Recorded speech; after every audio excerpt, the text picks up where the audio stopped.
Shalom, selamat pagi. Puji dan syukur kita panjatkan kehadirat Tuhan karena Tuhan begitu baik hingga pagi hari yang indah ini kita semua boleh memasuki hari baru. Mari kita bersaat teduh sejenak sebelum kita melanjutkan aktivitas kita. Mari kita berdoa.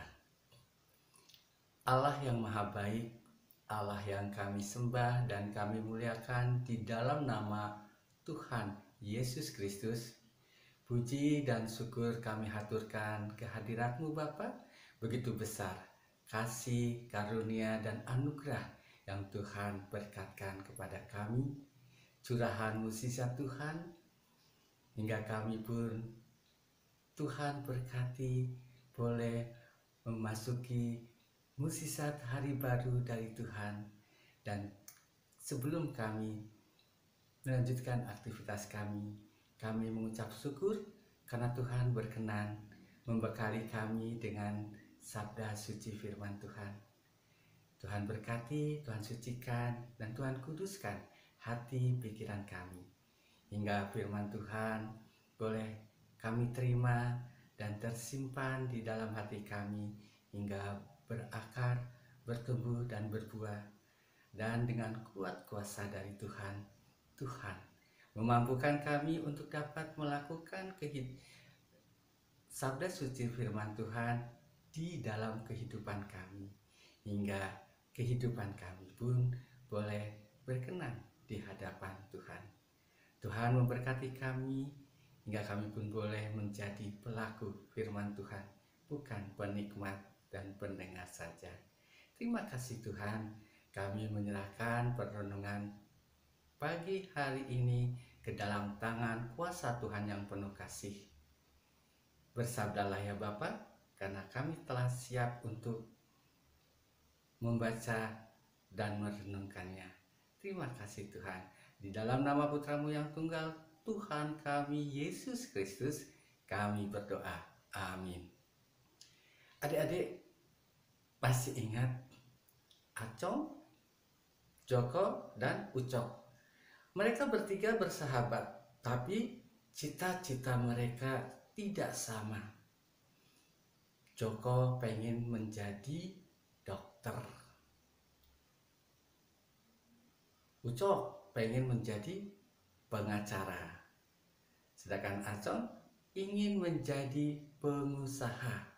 Maka mereka belajar dengan giat sehingga cita-citanya tercapai dan mereka ingat akan nasihat dari orang tua mereka masing-masing untuk mereka hidup dengan adil. Jika Ucok menjadi pengacara yang adil. Dokter pun dokter yang adil. Serta pengusaha bagi Acong, ya pengusaha yang adil. Ya, pagi hari ini firman Tuhan akan kita ambil dari Nehemia 5 ayat 1 sampai 10.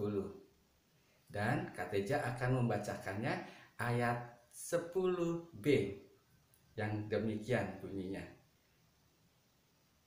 Biarlah kita hapuskan hutang mereka itu. Ya, adik-adik,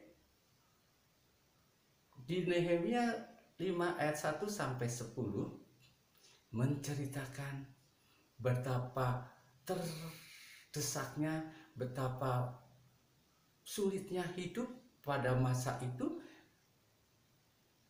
Orang-orang Yahudi sangat susah untuk mendapatkan gandum makanan mereka sehari-hari. Kalau kita, makanan kita beras atau nasi.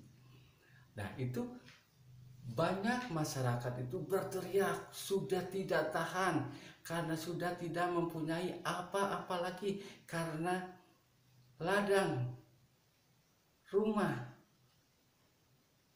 dan apa harta mereka, bahkan sampai anak mereka digadaikan untuk bisa memperoleh gandum untuk makan sehari-hari.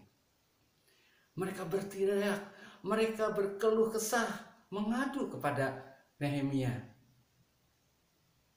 Anakku sudah menjadi budak, baik anak laki-laki maupun anak perempuan, sudah diambil oleh orang lain. Nah, disitulah Nehemia menjadi sangat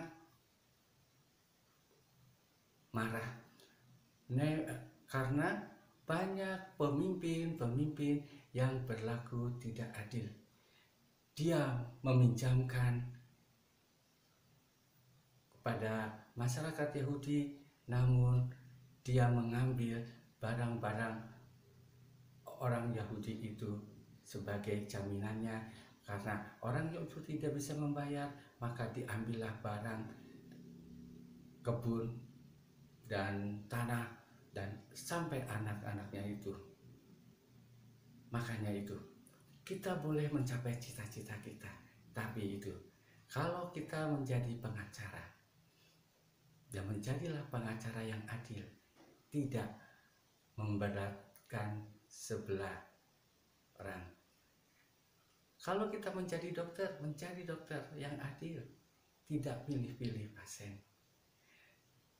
Menjadi pengusaha yang adil, tidak berlaku curang. Ya, itulah kita pagi hari ini oleh Tuhan diingatkan, dinasihati. Tuhan mengajarkan kepada kita untuk kita hidup adil. Tuhan Yesus memberkati.